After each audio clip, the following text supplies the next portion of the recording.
ಹೇಳ್ತಿರೋದು ನಿಮಗೆ 10th ಅಲ್ಲಿ ಸೆಕೆಂಡ್ ಯೂನಿಟ್ ಇದೆ, ಯಾವ್ದಂದ್ರೆ ಪಾಲಿನಾಮಿಯಲ್ಸ್. ಆ ಪಾಲಿನಾಮಿಯಲ್ಸ್ಗೆ ಬೇಕಾಗಿರೋ ಬೇಸಿಕ್ಸ್ ಇವತ್ತಿನ ಕ್ಲಾಸಲ್ಲಿ ಹೇಳ್ತಿದ್ದೇನೆ. ಸೊ ರೆಡಿ ಇದ್ದೀರಾ ಚಿಲ್ಡ್ರನ್ಸ್? ಓಕೆ, ಹೇಳಿ ಯಾರಾದ್ರೂ ಅಲ್ಜಿಬ್ರಾ ಅಂದ್ರೆ ಏನಂತ ಟ್ರೈ ಮಾಡಿ. ರೈಟ್, ಏನು ಅಲ್ಜಿಬ್ರಾ ಅಂದ್ರೆ ಇದು ಒಂದು ಮ್ಯಾಥಮೆಟಿಕ್ಸ್ ಅಲ್ಲಿರೋ ಬ್ರಾಂಚ್. ಅಲ್ಜಿಬ್ರಾ ಅಂದ್ರೆ ಮ್ಯಾಥಮೆಟಿಕ್ಸ್ ಅಲ್ಲಿರೋ ಒಂದು ಬ್ರಾಂಚ್ ಇದೆ. ಯಾವ ಬ್ರಾಂಚ್ ಅಂದ್ರೆ ಬ್ರಾಂಚ್ ಆಫ್ ಮ್ಯಾಥಮೆಟಿಕ್ಸ್. ಏನು ಅಲ್ಜಿಬ್ರಾ ಅಂದ್ರೆ ಬ್ರಾಂಚ್ ಆಫ್ ಮ್ಯಾಥಮೆಟಿಕ್ಸ್. ಬ್ರಾಂಚ್ ಆಯ್ತು. ನೆಕ್ಸ್ಟ್ ಇನ್ ವಿಚ್, ಇದರಲ್ಲಿ ನಾವೇನ್ ಸ್ಟಡಿ ಮಾಡ್ತೀವಿ ಅಂದ್ರೆ ಅನ್ನೋನ್ ಕ್ವಾಂಟಿಟೀಸ್ ನ ಹೇಗೆ ಫೈಂಡ್ ಮಾಡ್ಬೇಕಂತ ಸ್ಟಡಿ ಮಾಡ್ತೀವಿ. ಅಂದ್ರೆ ಇದರಲ್ಲಿ ನಾವು ಅನ್ನೋನ್ ಕ್ವಾಂಟಿಟೀಸ್ ನ ಫೈಂಡ್ ಮಾಡ್ತೀವಿ. ಅನ್ನೋನ್ ಕ್ವಾಂಟಿಟೀಸ್ ಅಂದ್ರೆ ಏನ್ ಹೇಳಿ? ಅನ್ನೋನ್ ಅಂದ್ರೆ ಗೊತ್ತಿರಲ್ದು. ಇಫ್ ಸಪೋಸ್ ಅನ್ಕೊಳ್ಳಿ, ಅಲ್ಫಾಬೆಟ್ ಲೆಟರ್ಸ್ನ ನಾವು ಅಲ್ಜಿಬ್ರಲ್ಲಿ ಯೂಸ್ ಮಾಡ್ಕೋತೀವಿ. ಅಲ್ಫಾಬೆಟ್ ಲೆಟರ್ಸ್ ಯಾವುದಾದ್ರೂ ಒಂದು ಲೆಟರ್ ತಗೊಳ್ಳಿ, ಎಕ್ಸ್ ಅಂತ ತಗೊಂಡೆ. ಈ ಎಕ್ಸ್ ವ್ಯಾಲ್ಯೂಸ್ ಸಪೋಸ್ ಅನ್ಕೊಳ್ಳಿ ಇಲ್ಲಿ 3x + 5 ಅಂತ ಅನ್ಕೊಳ್ಳಿ. ಇದರಲ್ಲಿ ಇದು ಎಕ್ಸ್ ಅನ್ನೋದು ಅಲ್ಫಾಬೆಟ್ ಲೆಟರ್ ಹೌದು. ಈ ಅಲ್ಫಾಬೆಟ್ ಲೆಟರ್ ಇಲ್ಲಿ ಏನಾಗೈತಿ? ಅನ್ನೋನ್ ಕ್ವಾಂಟಿಟಿ ಆಗೈತಿ. ಇಲ್ಲಿ =2 ಅಂತ ತಗೊಳ್ಳಿ. ಇಲ್ಲಿ ಅಲ್ಫಾಬೆಟ್ ಲೆಟರ್ ಏನಾಗೈತಿ? ಇಲ್ಲಿ ಅನ್ನೋನ್ ಕ್ವಾಂಟಿಟಿ. ಇಲ್ಲಿ ಎಕ್ಸ್ ವ್ಯಾಲ್ಯೂ ಏನಿದೆ ಅಂತ ನಿಮ್ಗೆ ಗೊತ್ತಿಲ್ಲ. ಇಲ್ಲಿ ಎಕ್ಸ್ ವ್ಯಾಲ್ಯೂ ನಾವ್ ಏನ್ ತಗೊಂಡ್ರೆ ನಮ್ಗೆ ಇದು ಪೂರ್ತಿ ಈಕ್ವೇಶನ್ ಇದಕ್ಕ ಈಕ್ವಲ್ ಆಗ್ಬೇಕು. ಇಲ್ಲಿ ಎಕ್ಸ್ ಏನ್ ತಗೋತೀರಿ? ಯಾವ ವ್ಯಾಲ್ಯೂ ತಗೋತೀರಿ ಹೇಳಿ? ಎಕ್ಸ್ ನಮ್ಗೆ ಈಚೆ ಕಡೆ 2 ಬರ್ಬೇಕಂದ್ರೆ ಏನ್ ತಗೊಳೋನು?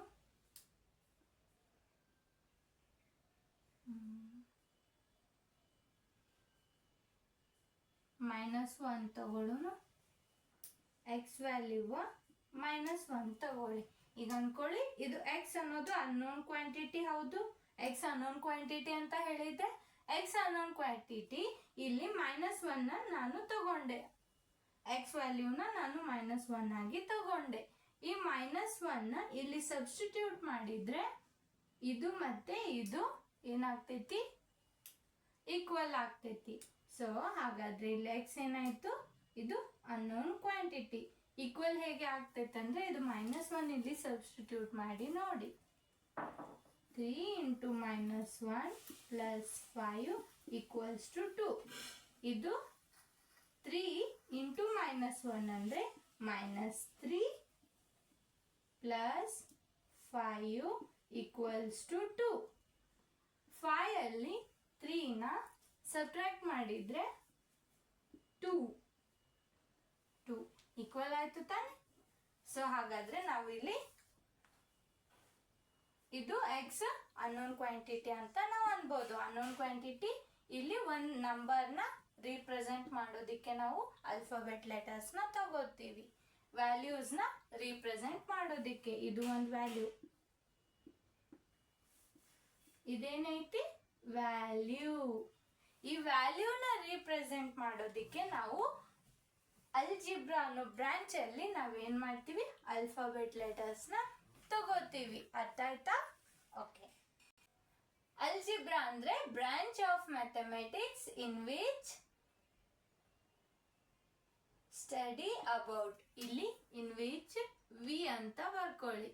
ಇಲ್ಲಿ ನಾವು ಸ್ಟಡಿ ಮಾಡ್ತಿರ್ತೀವಿ ತಾನೆ, ಅದಕ್ಕಾಗಿ in which we study about rules, general form, properties and using properties, rules, general form, properties study ಮಾಡ್ತೀವಿ by using alphabet letters.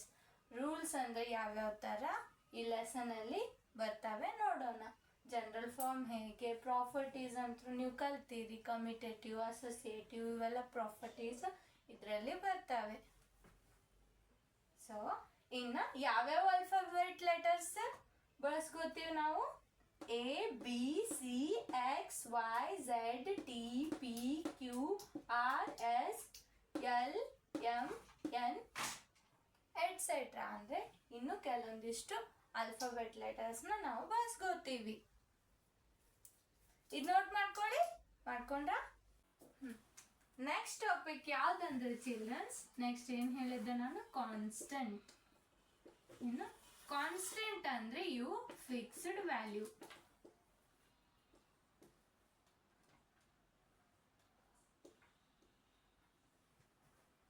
ನಂಬರ್ಸ್ನೇ ಹೌದು, ಇವು ಏನಿರ್ತೈತಿ?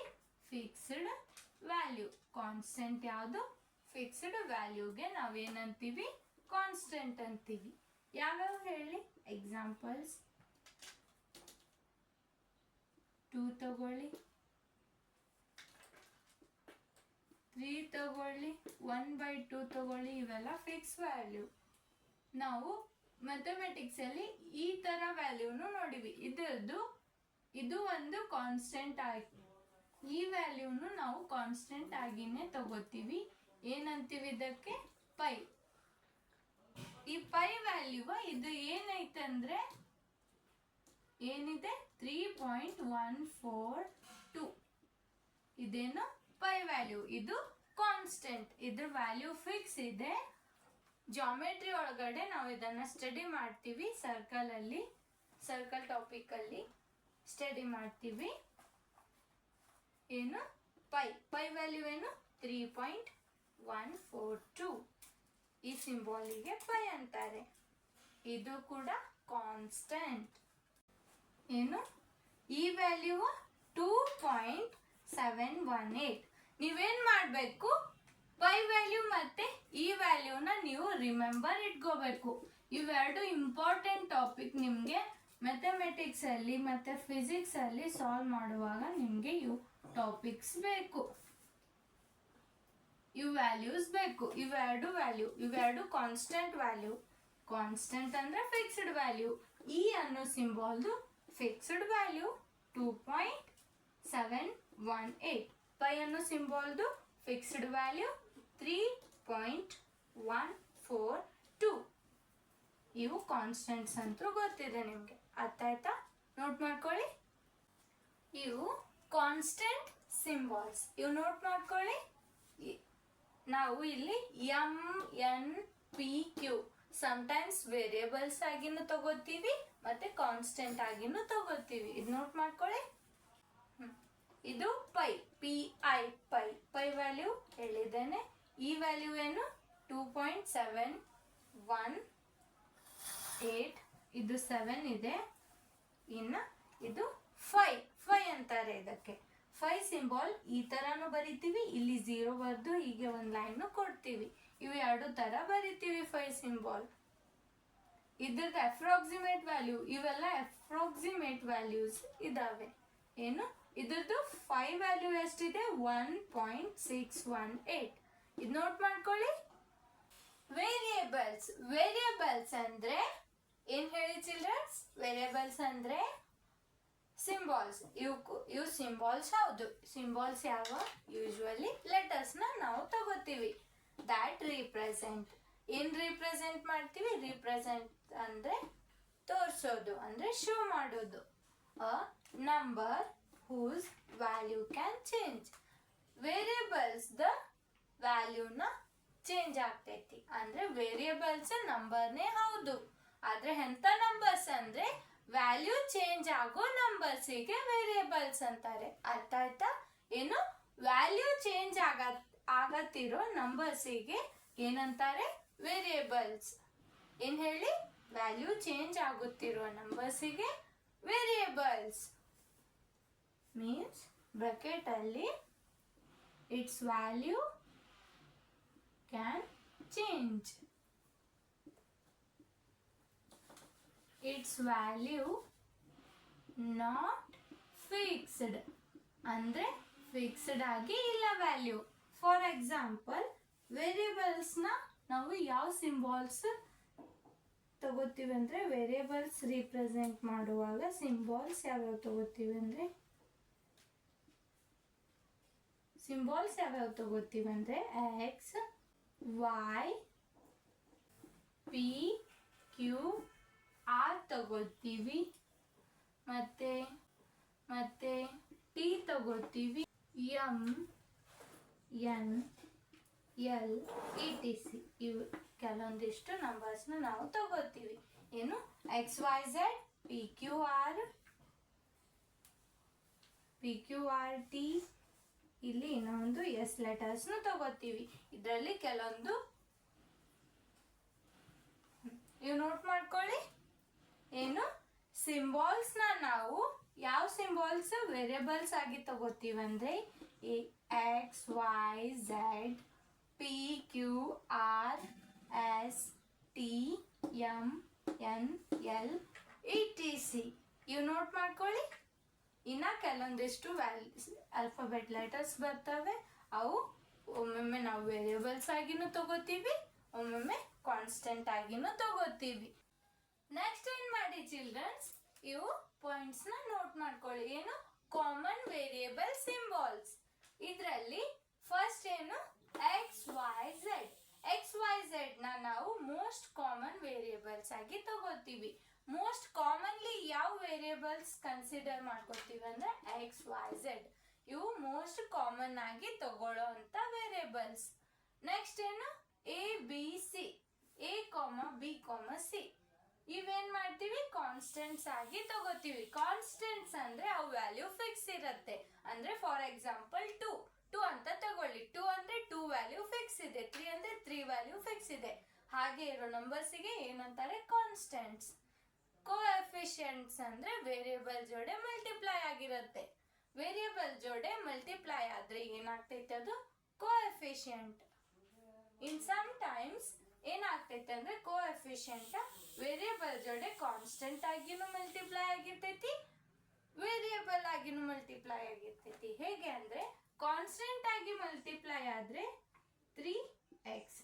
This is a coefficient. ಏನಿದು ಕೋಎಫಿಷಿಯಂಟ್. ಇನ್ನು ನೆಕ್ಸ್ಟ್ ನಾನು ಏನ್ ಹೇಳಿದೆ, ಕೋಎಫಿಷಿಯಂಟ್ ಇಲ್ಲಿ ನ್ಯೂಮರಿಕಲ್ ವ್ಯಾಲ್ಯೂ ಆಯ್ತು. ಇನ್ನ ವೇರಿಯೇಬಲ್ಸ್ನು ಆಗಿರುತ್ತೆ. ವೇರಿಯೇಬಲ್ಸ್ ಅಂದ್ರೆ ಹೇಗೆ ಅಂದ್ರೆ ಇಲ್ಲಿ y ತಗೊಳ್ಳಿ, ಇನ್ನ ಒಂದು ಮಲ್ಟಿಪ್ಲೈ ಮಾಡಿದೆ. ಈಗ ನಾನು ನಿಮ್ಗೆ ಕೇಳ್ತೀನಿ, ಎಕ್ಸ್ ಅನ್ನೋ ವೇರಿಯೇಬಲ್ದು ಕೋಎಫಿಷಿಯಂಟ್ಸ್ ಏನಾಗ್ತದೆ ಹೇಳಿ. ಏನಾಗ್ತೈತಿ 3y. ಹಾಗಾದ್ರೆ ಇಲ್ಲಿ ವೇರಿಯೇಬಲ್ನು ಬಂತು, ನ್ಯೂಮರಿಕಲ್ ವ್ಯಾಲ್ಯೂ ಬಂತು, ವೇರಿಯೇಬಲ್ನು ಬಂತು. ಈ ವೇರಿಯೇಬಲ್ ಕೂಡ ಕೋಎಫಿಷಿಯಂಟ್ ಆಯ್ತು ತಾನೆ. ಸೊ ಸಮಟೈಮ್ಸ್ ವೇರಿಯೇಬಲ್ ನ್ಯೂಮರಿಕಲ್ ವ್ಯಾಲ್ಯೂನು ಆಗಿರುತ್ತೆ, ಸಮಟೈಮ್ಸ್ ವೇರಿಯೇಬಲ್ ವ್ಯಾಲ್ಯೂನು ಆಗಿರುತ್ತೆ. ಅಲ್ಲಿ ಆಲ್ಫಾಬೆಟ್ ಲೆಟರ್ಸ್ ತಗೋತೀವಿ. ಅರ್ಥ ಆಯ್ತಾ? ಏನು ಎ ಬಿ ಸಿ ನ ನಾವು ಕಾನ್ಸ್ಟೆಂಟ್ ಆಗಿನೂ ತಗೋತೀವಿ. ಕಾನ್ಸ್ಟೆಂಟ್ ಅಂದ್ರೆ ಫಿಕ್ಸ್ಡ್ ವ್ಯಾಲ್ಯೂ. ಫಿಕ್ಸ್ಡ್ 3 ಅನ್ನೋದು ಫಿಕ್ಸ್ ವ್ಯಾಲ್ಯೂ ಹೌದು ತಾನೆ. ಓಕೆ, ಎಲ್ಲ ನ್ಯೂಮರಿಕಲ್ ವ್ಯಾಲ್ಯೂ ಫಿಕ್ಸ್ ಇರ್ತಾವೆ. ಅವೆಲ್ಲ ವ್ಯಾಲ್ಯೂ ಏನು ಕಾನ್ಸ್ಟೆಂಟ್. ಕೋಎಫಿಷಿಯಂಟ್ ನ್ಯೂಮರಿಕಲ್ ವ್ಯಾಲ್ಯೂನು ಇರ್ಬೋದು, ವೇರಿಯೇಬಲ್ಸ್ನು ಇರ್ಬೋದು. ಇನ್ ಎಂ ಮತ್ತೆ ಎನ್ ಇದೇನ್ ಮಾಡ್ತೀವಿ ಅಂದ್ರೆ ನಾವು ಇಂಟೀಜರ್ಸ್ ಆಗಿ ತಗೋತೀವಿ. ಇಂಟೀಜರ್ಸ್ ನ ರೀಪ್ರೆಸೆಂಟ್ ಮಾಡೋದಿಕ್ಕೆ ನಾವು ಎಂ ಎನ್ ತಗೋತೀವಿ.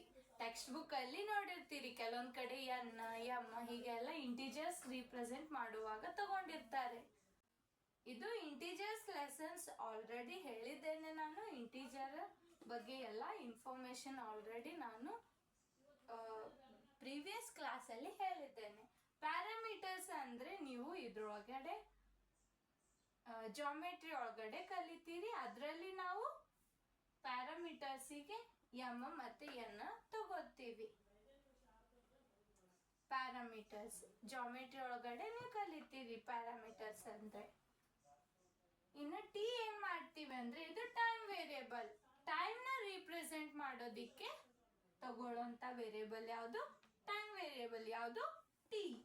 ಇನ್ನ IJK ಅನ್ನೋದು ನೀವು ವೆಕ್ಟರ್ಸ್ ಅನ್ನೋ ಚಾಪ್ಟರ್ ಅಲ್ಲಿ ಬಳಸ್ಕೋತೀರಿ. ಏನು ಐ ಜೆ ಕೆ ಅನ್ನೋದು ವೆಕ್ಟರ್ ಅನ್ನೋ ಟಾಪಿಕ್ ಅಲ್ಲಿ ನೀವು ಬಳಸ್ಕೋತೀರಿ. ಅರ್ಥ ಆಯ್ತಾ? ನೋಟ್ ಮಾಡ್ಕೊಳ್ಳಿ. ಇದು ಇಂಡೈಸಸ್ ಅಂದ್ರೆ ಅದು ನೀವು ವೆಕ್ಟರ್ ಚಾಪ್ಟರ್ ಅಲ್ಲಿನೂ ಕಲಿತೀರಿ, ಅಲ್ಜಿಬ್ರಾ ಅಲ್ಲಿನೂ ಕಲಿತೀರಿ. ಬಟ್ ಅಲ್ಜಿಬ್ರಾ ಟಾಪಿಕ್ಸ್ ಅಲ್ಲಿ ಇಂಡೈಸಸ್ ಅಂತ ಒಂದು ಟಾಪಿಕ್ ಬರುತ್ತೆ, ಅದು ಏನಂತ ಹೇಳ್ತೀನಿ ನೆಕ್ಸ್ಟ್ ಬಂದಾಗೆ. ನೀವು ಇದಿಷ್ಟು ನೆನಪು ಮಾಡಿ ಇಟ್ಕೊಳ್ಳಿ. ಇದು ನಿಮಗೆ ಹೈಯರ್ ಸ್ಟಡೀಸ್ ಅಲ್ಲಿ ಹೆಲ್ಪ್ ಆಗ್ತೈತಿ. ಏನಂದ್ರೆ ಐ ಜೆ ಕೆ ಅನ್ನೋದು ನಾವು ವೆಕ್ಟರ್ ಆಗಿ ತಗೋತೀವಿ ಇಲ್ಲ ಇಂಡೈಸಸ್ ಆಗಿನೂ ತಗೋತೀವಿ. ಇವು ನೆಕ್ಸ್ಟ್ ನೋಟ್ ಮಾಡ್ಕೊಳ್ಳಿ. ಏನಂದ್ರೆ ಗ್ರೀಕ್ ಸಿಂಬಾಲ್ಸ್ ನಾವು ವೇರಿಯೇಬಲ್ಸ್ ಆಗಿ ಯೂಸ್ ಮಾಡ್ಕೋತೀವಿ. ಯಾವ್ಯಾವ ಅಂದ್ರೆ ಅಲ್ಫಾ. ಈ ಸಿಂಬಾಲಿಗೆ ಅಲ್ಫಾ ಅಂತಾರೆ. ಇದು ಹೇಗೆ ಬರೀತಾರಂದ್ರೆ ಹೀಗೆ ಬರೆದು ಹೀಗೆ, ಇದೇನು ಅಲ್ಫಾ. ಇದು ಬಿ ಬರೀತಾರೆ, ಕೆಳಗಡೆ ಸ್ವಲ್ಪ ಇಲ್ಲಿ ಲೈನ್ ಎಕ್ಸ್ಟೆಂಡ್ ಮಾಡ್ತಾರೆ. ಇದು ಬೀಟಾ, ಇದು ಗ್ಯಾಮಾ. ಇದು ಹೀಗೆ ಬರೀತಾರೆ, ಹೀಗೆ. ಇದೇನು ಗ್ಯಾಮಾ. ಇದು ಥೀಟಾ. ಇದು ಆಂಗಲ್ ನ ರೀಪ್ರೆಸೆಂಟ್ ಮಾಡೋದಿಕ್ಕೆ ತಗೋತೀವಿ ನಾವು. ಇವು ಕೆಲವೊಂದ್ ಕಡೆ ಆಂಗಲ್ಸ್ ಆಗಿನೂ ತಗೋತಾರೆ, ಕೆಲವೊಂದ್ ಕಡೆ ಕಾನ್ಸ್ಟೆಂಟ್ ಆಗಿನೂ ತಗೋತಾರೆ. ಇವು ಮ್ಯಾಲಿನ ವ್ಯಾಲ್ಯೂ. ಇವೇನ್ ಮಾಡ್ತಾರೆ, ಇದನ್ನ ನಾವು ಆಂಗಲ್ ಆಗಿ ತಗೋತೀವಿ, ಇದನ್ನು ಕಾನ್ಸ್ಟೆಂಟ್ ಆಗಿ ತಗೋತೀವಿ. ಇದು ಕೆಲವೊಂದು ಸಿಂಬಾಲ್ಸ್ ಗಳಲ್ಲಿ ತಗೋತೀವಿ, ಸಿಂಬಾಲ್ಸ್ ನ ರೀಪ್ರೆಸೆಂಟ್ ಮಾಡುವಾಗ ತಗೋತೀವಿ. ಇದು ಕೂಡ ಸೇಮ್. ಇವು ಯೂನಿಟ್ಸ್ ಅಲ್ಲಿ ತಗೋತೀವಿ. ಈ ವ್ಯಾಲ್ಯೂನ ನಾವು ಮ್ಯೂ ಅಂತ ಯೂನಿಟ್ ಅಲ್ಲಿ ಸಿಂಬಾಲ್ಸ್ನ ಫಾರ್ಮುಲಾಸ್ನ ರಿಪ್ರೆಸೆಂಟ್ ಮಾಡೋದಕ್ಕೆ ಕೆಲವೊಂದು ಕಡೆ ನಾವು ಬಳಸ್ಕೊಂಡಿವಿ. ಇವೆಲ್ಲ ಏನು ಗ್ರೀಕ್ ಲೆಟರ್ಸ್. ಅದರಲ್ಲಿ ಇವು ಮೇಲೆ ಇರೋದೆಲ್ಲ ಕೆಲವೊಂದು ಕಾನ್ಸ್ಟೆಂಟ್ ಆಗಿನೂ ತಗೋತಾರೆ, ವೇರಿಯೇಬಲ್ಸ್ ಆಗಿನೂ ತಗೋತಾರೆ. ಯಾವ್ಯಾವ ಕಾನ್ಸ್ಟೆಂಟ್ ಆಗಿ ತಗೋತಾರೆ ಅಂದ್ರೆ ಅಲ್ಫಾನು ಕಾನ್ಸ್ಟೆಂಟ್ ಆಗಿ ತಗೋತಾರೆ, ಬೀಟಾನು ತಗೋತಾರೆ, ಗ್ಯಾಮಾನು ತಗೋತಾರೆ, ಲ್ಯಾಂಡಾನು ತಗೋತಾರೆ, ಮತ್ತೆ ಇದೇನು 5 ಮತ್ತೆ 5 ಇವೆರಡೂ ಕಾನ್ಸ್ಟೆಂಟ್ ಆಗಿ ತಗೋತಾರೆ. ಇನ್ನೇನ್ ಮಾಡ್ತಾರೆ, ಥೀಟಾ ಇದು ಆಂಗಲ್ ಅಲ್ಲಿ, ಇದು ವೇರಿಯೇಬಲ್ಸ್ ಆಗಿ ತಗೋತಾರೆ. ಇದು ಫಾರ್ಮುಲಾಸ್ ನ ಹೇಳುವಾಗ ಇವೆಲ್ಲ ಏನು ವೇರಿಯೇಬಲ್ಸ್. ಇವೆಲ್ಲ ವೇರಿಯೇಬಲ್ಸ್ ಅಲ್ಲಿ ಕನ್ಸಿಡರ್ ಆಗ್ತೈತಿ. ಇದು ನೋಟ್ ಮಾಡ್ಕೊಳ್ಳಿ.